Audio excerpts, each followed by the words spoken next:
Captain Maya Sterling watched the Anka Nebula lace itself across the viewport like a torn ribbon of violet and gold.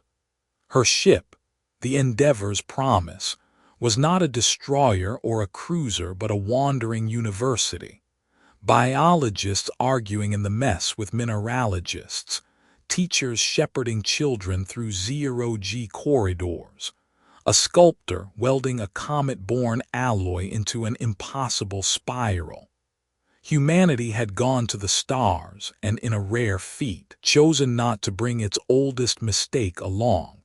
The Terran Assembly's charter, signed after the last of Earth's resource wars, declared an ethic that was half promise, half penance. We travel to learn before we claim, we offer help before we demand, we solve before we shoot. Any Navy officer could quote it. Maya had written it on the inside of her first flight glove. "Contact, starboard high," said Lieutenant Ezra Boone, breaking the soft hum of instruments. 3 vessels, non-human config, energy signature, clean, no weapons locks. Maya felt the familiar bifurcation of command and conscience, the one every captain of a peace ship learned to hold without flinching. Hail them. The alien who appeared on the holoplate was tall and reed-thin, his eyes a pale metallic blue set in a face traced with silver filaments. He bowed, awkward in human gravity, then spoke English with the careful respect of a guest trying not to knock a glass from a crowded table. "I am Envoy Selen of the Thalen Concord," he said. "We do not come to bargain, Captain Sterling. We come to ask." He told the story like a man who had lived too long with rehearsed grief. The Varkun Dominion, a state with no word for mercy in its primary legal code, had been at war with the Concord and its neighbors for 3 centuries.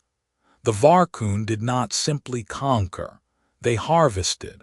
Mathematicians drafted into navigation vaults, artists pressed into propaganda mills, children raised to calculate ballistic tables in place of lullabies. 49 species had banded together to resist. They were losing. The Dominion advanced not like a wave but like frost, thin, quiet, inexorable. "We have watched you, Captain," Selen continued. "We have studied your history and we understand why your assembly refuses foreign wars. It is a wise vow, but wisdom does not survive tyrants without teeth to protect it." His voice thinned on the last words, as if courage and shame had collided in his throat. "We ask for your teeth." Maya was not a strategist, but she knew a battlefield when it presented itself, even if it was an ethics chamber. She bought time the way ancient sailors bought wind, with ritual. "Envoy Selen, we will forward your petition to the Assembly within the hour." Within the hour, the Assembly declined. The speech went out from Geneva in a dozen languages. It said the right things: sorrow, solidarity, shipments of grain and medicine, technical assistance to strengthen hulls and hospitals. It said the honest thing too. Earth remembered its own capacity for righteous disaster and would not unchain it lightly. People clapped in plazas. Journalists wrote columns about moral courage. Schoolchildren drew doves that looked like space planes. Selen took the message with the poise of a diplomat who had learned to carry despair well. "I thank you for your honesty," he told Meyer in private. "It will make the next part less confusing when it arrives." "What next part?"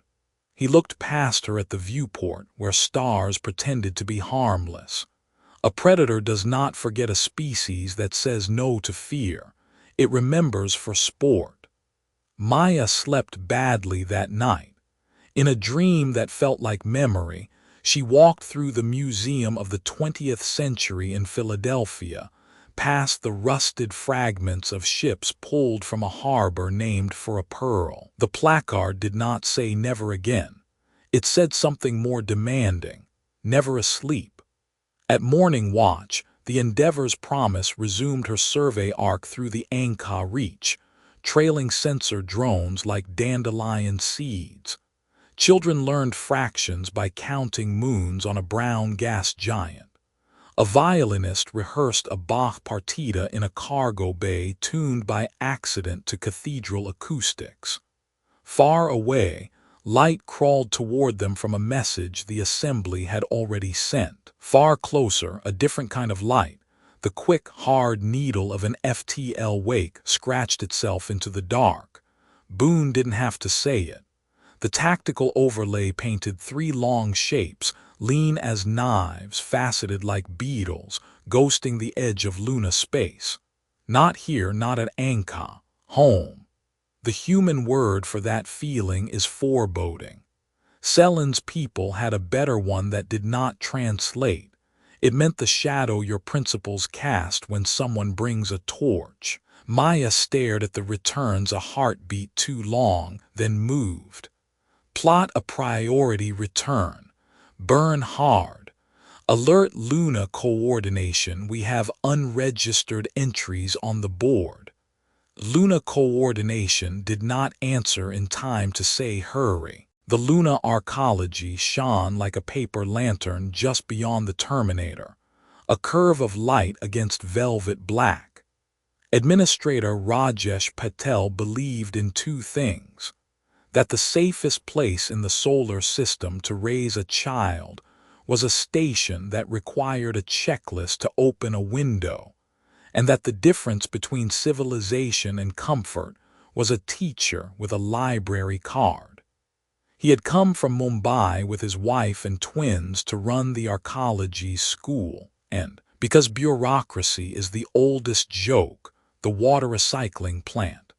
On the morning the Dominion arrived, he read Island of the Blue Dolphins aloud to a class of 9-year-olds and cried a little at the part where the girl names herself. At 10:21 UTC, 3 Varkun warships fell out of transit between the moon and Earth like black teeth. They did not hail in the way of diplomats. They hailed in the way of men who kick doors. "Terra," said a voice that belonged in a furnace. "You denied service when the Concorde demanded it. You will render service now." The Varkun language had no conjugation for please. The translator used will the way a storm uses thunder. Defense drones at Lagrange Point 2 spun like startled starlings. Station shields rose. Families moved as if they had trained for a fire drill they all knew was real. Children learned a new fraction, how much fear fits in a minute. Captain Maya Sterling's ship was 13 minutes away at Impossible Burn. She spent 10 of those minutes staring into the ugliness of a tactic she could not eclipse with courage, time of arrival math. You can argue with tyrants. You cannot argue with light. Administrator Patel shoved his twins into a lifeboat and lied to them with the most righteous lie a parent owns. "I'll be right behind you." The door earized shut with a soft, predatory kindness. He turned and ran for the nursery. The first strike was surgical if surgeries were performed by mallets. A lance of blue-white cut the arcology's research ring into a necklace of fire. The second went for the school. Whether by malice or statistics, it didn't matter.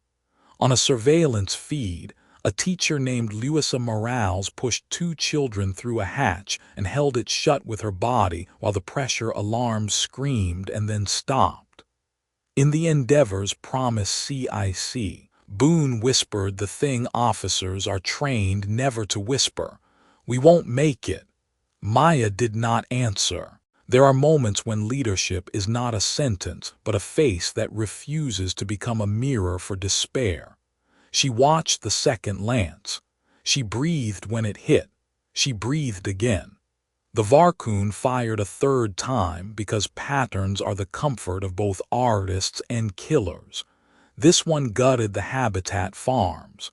100,000 basil plants lost their future. 200 people lost their pasts. The Dominion shut off its weapons with the same indifference with which it had activated them, and pivoted for translation. They had not come to conquer, they had come to grade an essay. When the Endeavor's promise arrived, there were 69 lifeboats and a graveyard of glinting arcs.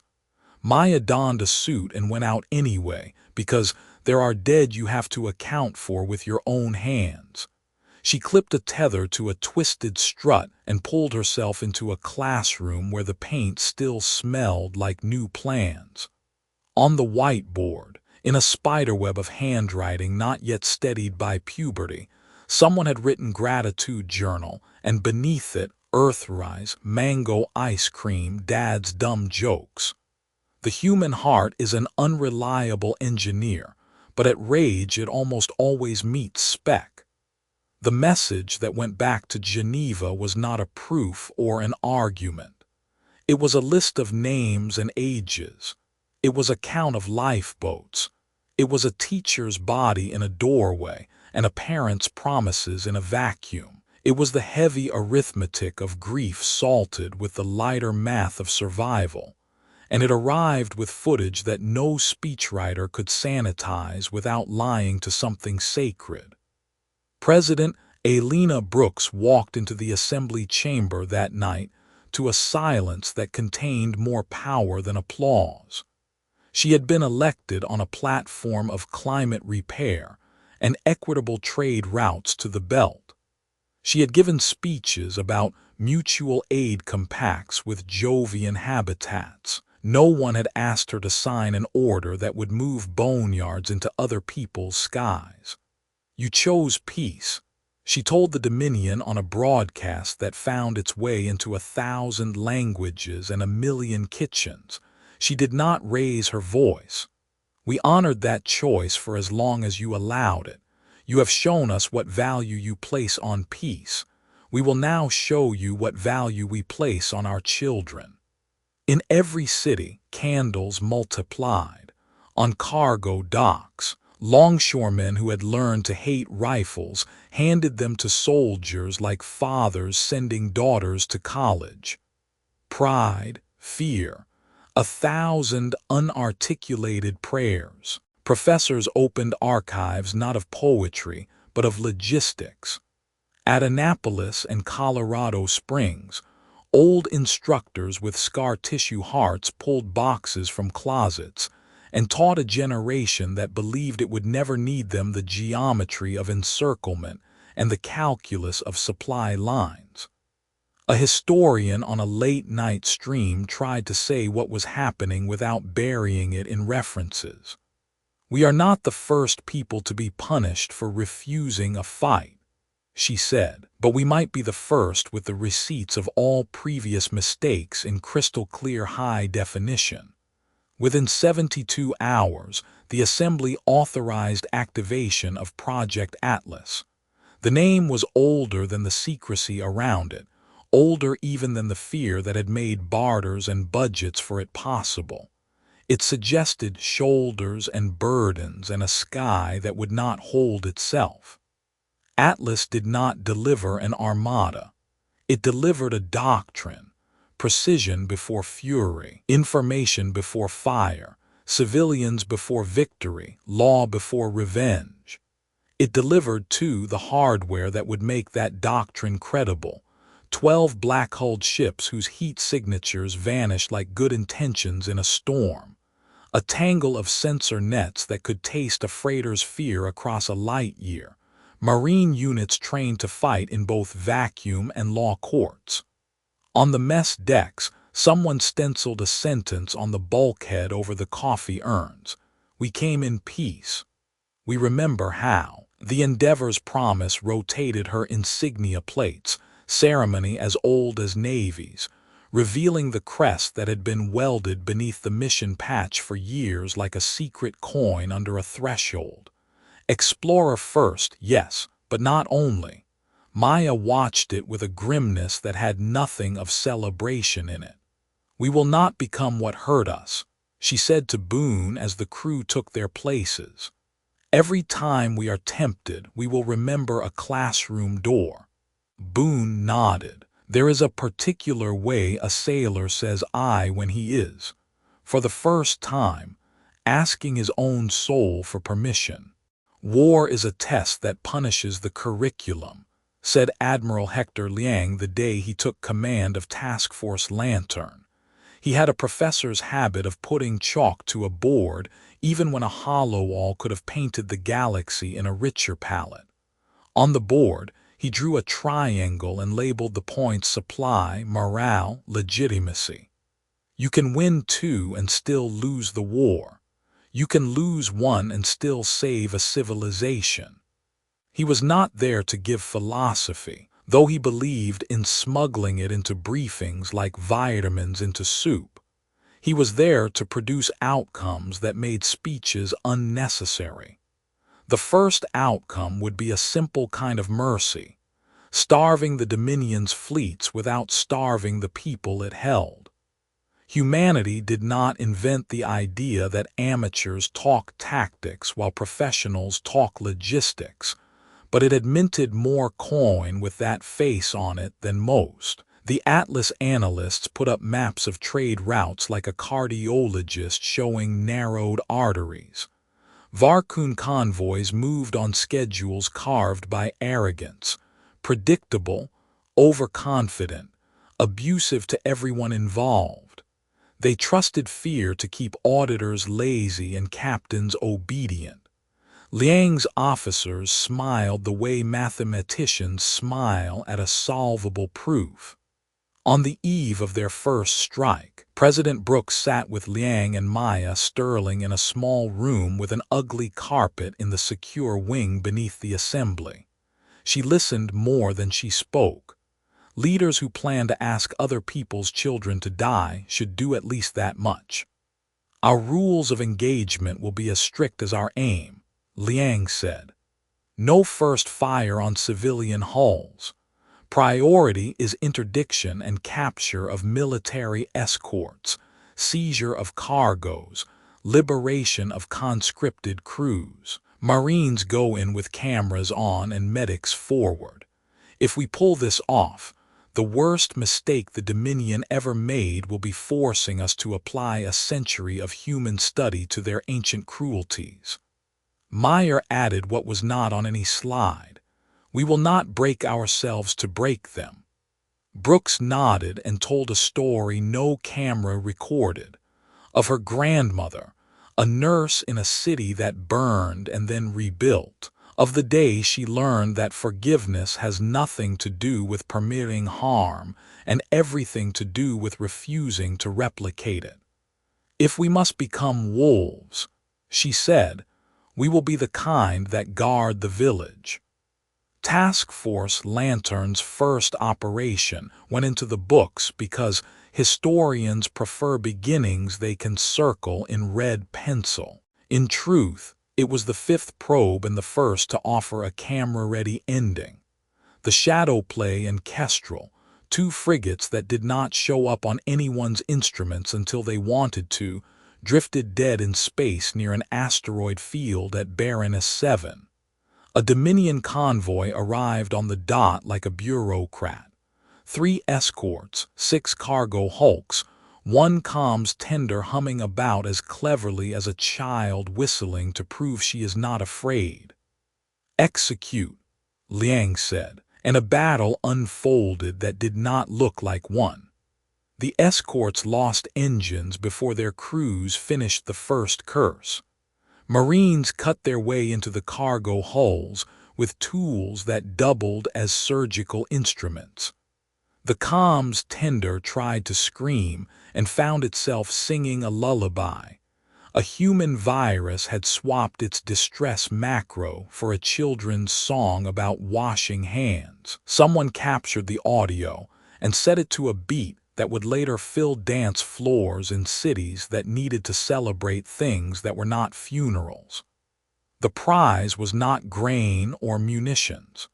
It was a database of ship schedules and the names of conscripted navigators, artists and astronomers stolen from a dozen civilizations, and bent into the shape of a tool. The Marines led them out into light they had not expected to see again, softening their exit with blankets and jokes and cups of something hot, as if hospitality itself were a weapon humanity had remembered how to use. The Dominion tried to paint the capture as piracy. To a people with no grammar for consent, everything is theft. Liang broadcast the footage before the Dominion could bury the bodies. Technicians gently prying manacles opened, medics checking pupils, a Marine bending to speak to a child whose face belonged in a schoolyard. He did not add a narration. In an age when images are suspect and context is a game, blunt truth gained power by refusing adjectives. The galaxy noticed. So did the Varkun. Warlord Cethon Var, commander of the Dominion's outer arteries, watched the feed in a room full of hard angles and soft lies. "Humans," he said, tasting the word like poison. "They strike like cowards and pretend to be saints." A subordinate, who had not yet fully learned the Dominion's only leadership lesson, never explained to a superior how he is wrong, ventured that the humans' restraint made them harder to fight. "They move where we cannot shoot without setting fires we cannot put out." Var authorized measures that proved he had studied history too, but only the parts with trophies. He ordered convoys to scatter, escorts to escalate, and prison camps to prepare contingencies. The euphemism was older than language. Everyone in the room heard what it meant. Some of them looked at the floor. On Earth, Maya fell asleep in her cabin holding a data slate full of names. She was not sure why she read them aloud: Killian, Torva, Moon, as if reciting a spell to bind herself to something unspectacular and holy. She woke to an officer's knock and a simple update: 2 more convoys interdicted, 370 people freed, 1 Marine wounded by a guard who thought an eye for an eye made sense in a universe that could not see him. The rules were working. The doctrine was holding. The wolves were not eating the village, yet is a word command learns to pronounce without letting it echo. By the time Operation Lantern reached its 12th week, the Dominion's arteries looked like a map drawn by a nervous hand. Supply lines kinked where they used to run straight. Depots once loud with noise that sounded like victory now sounded like kitchens after a funeral, a clatter of dishes and the polite lie of appetite. The warlords who sold loyalty for rations began to measure the price in quieter currencies. Fear of whisper networks, dread of cameras, the gnawing suspicion that a species that prayed to law might be the most dangerous enemy of all. Lantern 12 targeted a node the Dominion labeled ML 581, and everybody else called Meyer. It was a transfer hub so far from the Concorde line that it had learned leisure. Slavers rested their boots on consoles. Prisoners learned the specific despair of believing no one knew the name of your sky. Human doctrine said to cut arteries, not stab hearts, but sometimes a surgeon has to open a chest. The plan braided 3 ropes. First, Nomad and Gray Finch would jump a light year long and a nanosecond thin into the Meyer defense shell and spend precisely 3 minutes teaching every turret there to sleep. Second, a Marine company under Major Tiana Rhodes would drop, a verb that means rise in space, into the center of the labor wards and pack every soul they could find into ships that used to carry chains. Third, the Endeavor's Promise herself would hold the corridor open with the quiet kind of bravery most stories forget to praise. Shielding transports with her own hull, her captain telling gunners not yet more often than fire. Maya knew that last task was harder than it looked on a flag. Restraint, when you can finally swing, tastes like blasphemy. She wrote the rules on her wrist anyway: civilians before kills, cameras on, minimum force, no vengeance without warrant. If she had been the praying kind, she would have prayed to the god of not becoming what you hate. History suggests that such a god exists only when we build it together and feed it daily. At H0200, on a frequency long surrendered by Dominion traffic to the entropy of boredom, a voice sang a children's rhyme. It was the calm's tender lullaby again, less meme than mnemonic now. A signal to civilians, a warning to the few Dominion officers whose hearts still had back doors. Then the lights went out on every turret that mattered. In the 10 seconds it took for the first guards to say the first confident thing, Rhodes and her company were in the air above the labor wards, cutting through in helmets printed with live feeds from classrooms. Someone's idea of psychological warfare that turned out to be psychological rescue. Prisoners saw snow and beaches and ordinary kitchens and remembered what future meant. The guards fired. The Marines answered with foam and flash and darts tuned to drop a man's will without breaking his spine. Somewhere, someone panicked and triggered a purge routine. The wards hissed as air began to leave. Meyer authorized the thing that had sat on her desk like a loaded question since Atlas opened its lockers. Micro-jump boys. Dropped like bread crumbs and activated by a choir of quantum lies. They made doorways where walls used to be. Transports flickered in and out of vacuum the way swallows stitch a summer evening. The first 1,000 people were aboard and buckled before the Dominion managed to curse in a full sentence. Cthon Var arrived with reinforcements at H+0640 and learned 3 facts in quick succession. His turrets would not wake, his men would not hold, and his pride could not do trigonometry. He ordered a general counterattack along vectors that assumed humans feared fair fights. Humans feared funerals for strangers more. Select batteries, warning fire only, Maya said, and her gunners did a thing armies rarely trust them to do.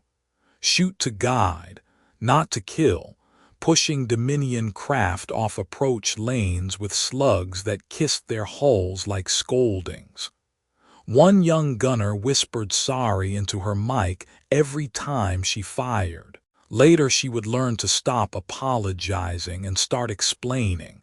There is a difference that matters when you want a war to end. Major Rhodes broke her second rule of no speeches mid-op because the air in one ward was falling faster than the transports could arrive. Listen to me, she told 1,000 people who did not share a language beyond anatomy and panic. She pantomimed breath, pointed to the painted door of a maintenance conduit, and laughed at her own ridiculous pantomime of trust me. Sometimes leadership is nothing but a gamble conducting itself with grace. They followed her through 300 meters of ducting that had never been meant for salvation. They ran out of time at 2 remaining wards. Rhodes asked for artillery she knew Maya would not give.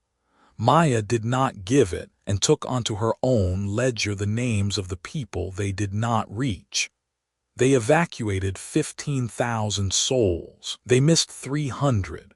You can write a general order that says we will save everyone. You can sentence a captain to live with the math. Back on the Endeavor's promise, a child from a species that had been enslaved so long its myths had adapted to explain chains as whether sat in a mess deck with a bowl of soup and tried to understand hospitality. A Marine taught him a card game.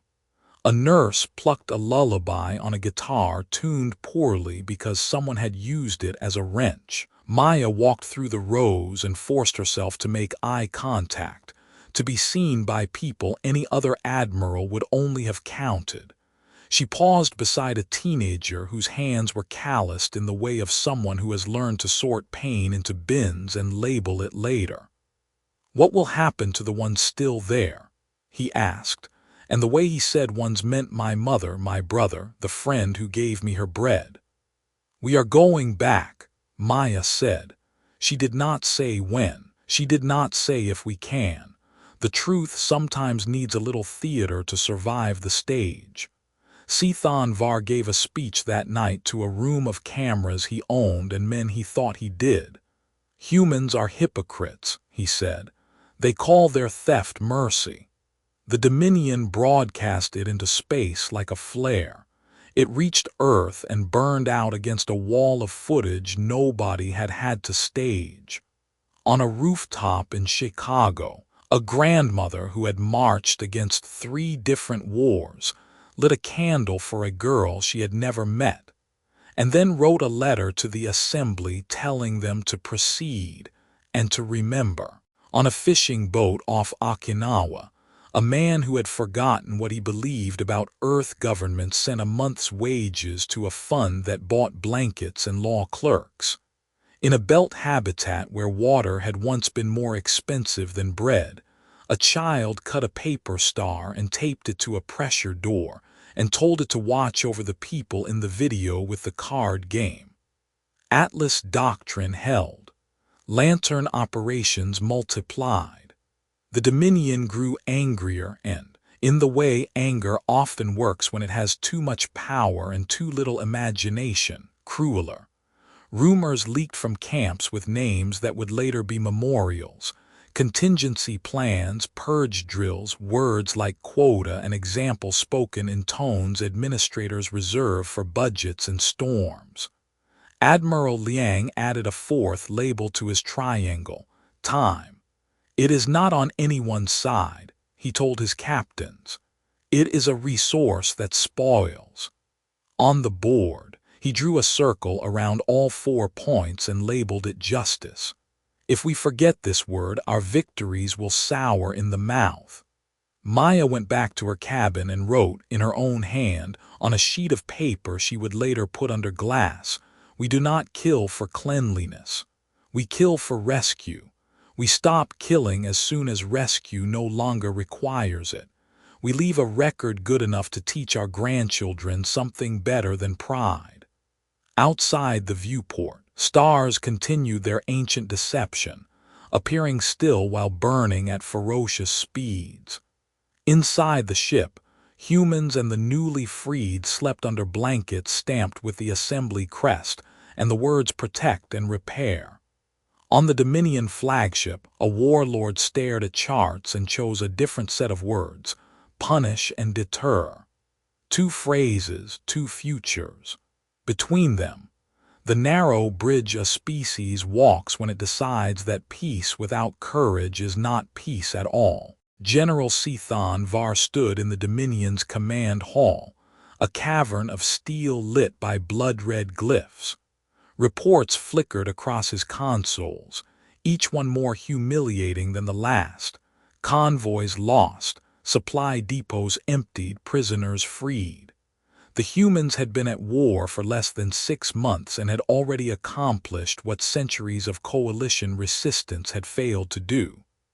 "They are not warriors," Var snarled, his voice echoing like iron dragged on stone. "They are predators who play with rules. They weaken us with restraint. They pretend mercy is strength." His captains shifted uneasily. They had been raised in a culture where cruelty was currency, where weakness was death.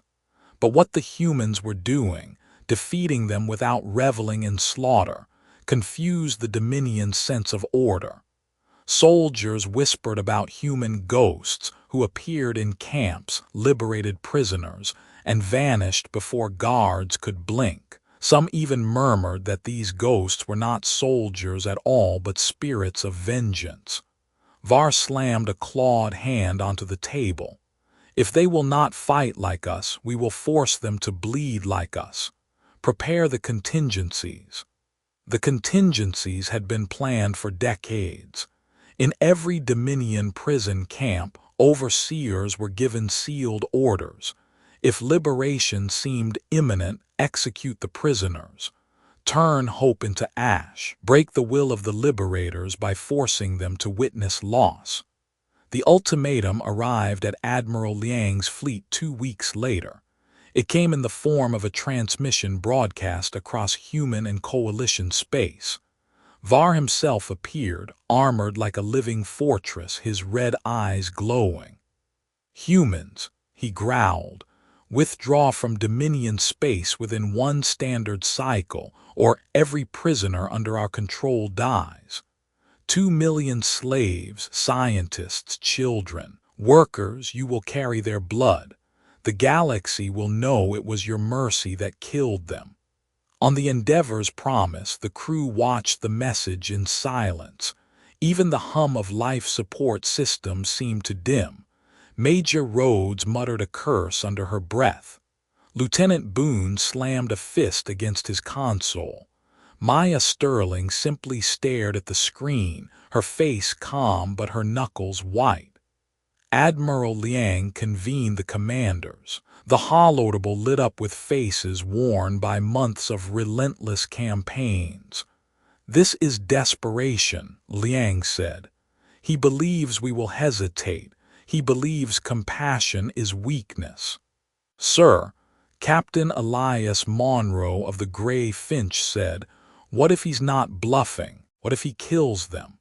"Then," Liang answered quietly, "he proves why the Dominion must be dismantled to its roots." But the conversation did not end in anger. President Brooks herself joined via secure link. Her voice, calm and steady, filled the chamber. "If we surrender to this threat, every tyrant in the galaxy learns the same lesson.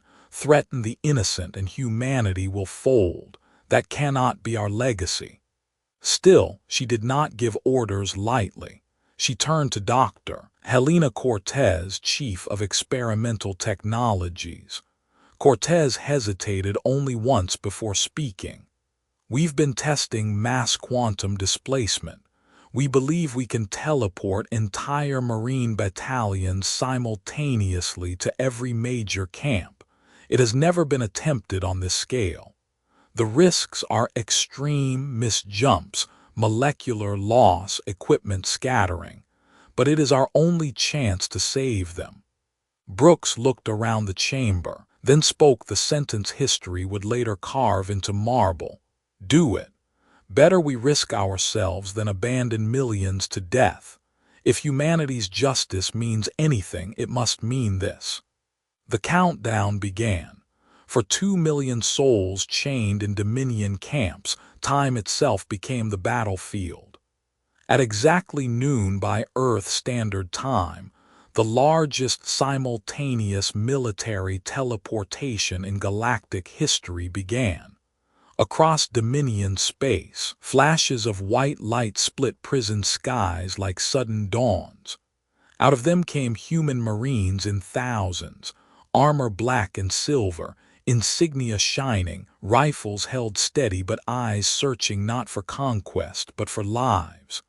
Colonel Tiana Rhodes materialized in Camp Rackle with 50 of her best soldiers. The air stank of blood and ozone. Guards were already raising weapons to fire into lines of terrified prisoners. Rhodes didn't hesitate. "Marines, forward!" The firefight lasted seconds. Precision darts and flash grenades dropped the guards before they could unleash their massacre. Marines rushed the prisoners, cutting restraints, wrapping cloaks around children, shouting in half a dozen alien tongues. "Safe, safe, safe." Elsewhere in the mines of Tarvek, Sergeant Lopez's squad emerged into caverns filled with skeletal workers who had forgotten what daylight meant. When the first Marine handed a prisoner a ration bar, the alien collapsed sobbing, not from hunger but from disbelief. Not all rescues went smoothly. At Camp Drovis, guards executed hundreds the moment the teleport signatures appeared. Captain Nadir's Marines fought through flames to save what they could, dragging survivors from collapsing barracks. In the end, half the camp perished. Nadir sat on the rubble afterward, helmet in his lap, whispering the names of those he could not save as if saying them aloud might carry them to safety. Back on the Endeavor's promise, Maya Sterling coordinated evacuations, directing transports through corridors carved by micro-jump boys. Every comms channel buzzed with desperate calls. "We need medics in Bay 4. 3 pods down requesting immediate evac. Prisoners flooding into airlocks, capacity exceeded." And yet, despite the chaos, it worked. Tens of thousands, then hundreds of thousands, were pulled from camps and carried to safety. Ships once meant for cargo now overflowed with freed families. Soldiers gave up their rations, medics worked until their hands bled, and translators shouted themselves hoarse, turning words like home and free into sounds prisoners could recognize. In the command deck, Boone turned to Maya with wide eyes. "We're actually doing it." Maya didn't allow herself to smile. "Not yet. We won't celebrate until every camp is silent, and not because of death." But for all their victories, they could not save everyone. Reports came in of camps too heavily defended, of executions carried out before Marines arrived. Thousands were lost. Each death burned into the conscience of every Marine, every commander. When the final tallies were gathered, humanity had saved nearly 1.5 million souls. 500,000 were lost. It was the greatest rescue in galactic history, and a scar that would ache forever. On Earth, news broadcasts filled with images of alien children wrapped in Terran blankets, of survivors whispering gratitude in broken English, of Marines cradling the weak and wounded as though they were family. For once, the world did not argue. The message was clear. When humanity rose, it did so not for empire but for life itself. But General Sethan Var saw the same images and raged. "They steal our slaves and call it virtue. Enough, prepare the homeworld defenses. If they want to end the Dominion, they must bleed in its heart." And humanity, weary but unbroken, answered, "Then we will." The Dominion homeworld of Varkun Prime was a fortress carved from cruelty itself. Planetary shields layered the skies, orbital batteries ringed the surface, and a fleet of 100 ships stood guard. It had never been invaded. No enemy had ever dared. Until now. Admiral Liang's fleet, swollen by coalition allies who rallied after humanity's example, translated into orbit in one synchronized burn. Over 100 human and allied warships filled the black, their hulls gleaming with determination. On the flagship Resolute, Liang stood at the command rail. "Today we end what began with murdered children on Luna. Today we prove mercy is not weakness and justice is not a dream." The battle began with silence. For 30 seconds both fleets stared at one another, weapons primed. Then Sethan Var's flagship opened fire, a barrage of plasma lances meant to shatter the human lines. Instead, the first salvo slammed into shields reinforced with Dr. Cortez's quantum dampeners, dispersing the energy like rain on steel. "Return fire," Liang ordered. Human quantum disruptors lit the void. Dominion shields, once thought unbreakable, collapsed in seconds. Allied ships surged forward, striking in surgical patterns that mirrored every lesson humans had drilled. Cut supply ships, disable escorts, isolate command vessels. It was not brute war. It was art. Colonel Rhodes and her Marines descended in waves, not to slaughter but to neutralize batteries and evacuate civilian districts. They fought not against the Dominion's people, but its machinery of tyranny. In captured footage, a Marine dragged a wounded Dominion civilian to cover while bullets flew overhead. The galaxy saw it. The myth of human monsters shattered. Var, enraged, issued his final atrocity: execute the remaining prisoners on Varkun Prime. But his order came too late. Teleport buoys flickered across the skies, Marines materialized in camps, and within hours nearly all captives were freed. The decisive moment came when the Resolute and Var's flagship met in direct combat. Hulls groaned, weapons screamed, space lit like a second sun. Maya Sterling, commanding the Endeavor's Promise, cut across the Dominion's flank, disabling Var's escort ships. With his fleet collapsing and his armies surrendering, Var stood in his bunker, bloodied but defiant. "You think you have won?" He spat when human Marines stormed his command center. "Other tyrants will rise. You cannot kill cruelty itself." Colonel Rhodes leveled her rifle but did not fire. "No, but we can kill yours." Var was captured alive and placed in chains once meant for his victims. For the first time in 3 centuries, the Dominion fell silent. The war was over. 3 days later, on the steps of the coalition capital, President Brooks stood beside freed leaders of dozens of species. Before them knelt General Cethan Var, shackled, awaiting trial for genocide. Cameras broadcast to the galaxy. 2 years ago, Brooks began, humanity chose neutrality. We believed peace could last if we stood apart. We were wrong. Peace is not kept by standing aside when evil advances. Peace lives only when defended by courage. She raised her voice. The Dominion thought killing our children would teach us fear. Instead, it taught us resolve. They thought restraint was weakness. Instead, it gave us strength. And now, to every tyrant who watches, learn this lesson well. We came in peace. You chose war, never again. The crowd erupted in thunderous applause. Across the galaxy, survivors wept, soldiers saluted, and children memorized words that would outlive their parents. The War Crimes Tribunal sentenced Var and his commanders to life imprisonment. But humanity's response went beyond punishment. Engineers helped rebuild worlds scarred by slavery. Teachers opened schools where chains had once rattled. Marines stayed not as conquerors but as protectors. Slowly, a scarred galaxy began to heal. For humanity itself, the war was a revelation. The Assembly codified the Lantern Doctrine, intervention not for conquest but for the defense of the innocent wherever bullies rose.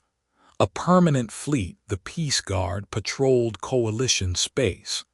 Their motto, inscribed on every hull, was simple: protect and repair. On the Endeavor's Promise, now recommissioned as a Peace Guard flagship, Captain Maya Sterling looked at the stars with a new understanding. The universe would never be free of cruelty, but it would never again be free of humanity either. Boone stepped beside her carrying a mug of coffee. "Do you think it's over?" Maya shook her head. "No, peace is never over. It's something you build every day, plank by plank, choice by choice. We'll stumble, we'll argue, we'll doubt. But the galaxy knows now, when we are pushed, we will rise. And when we rise, we don't just fight, we protect."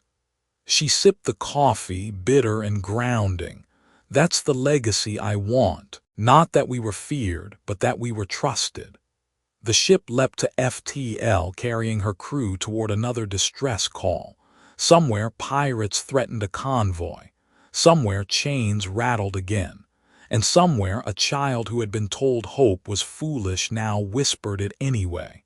Because humans had proven that peace, once defended, could spread. Because humans had proven that mercy, once armed, could win. because humans had proven that justice, once awakened, would not sleep again. The age of neutrality was gone. The age of guardians had begun.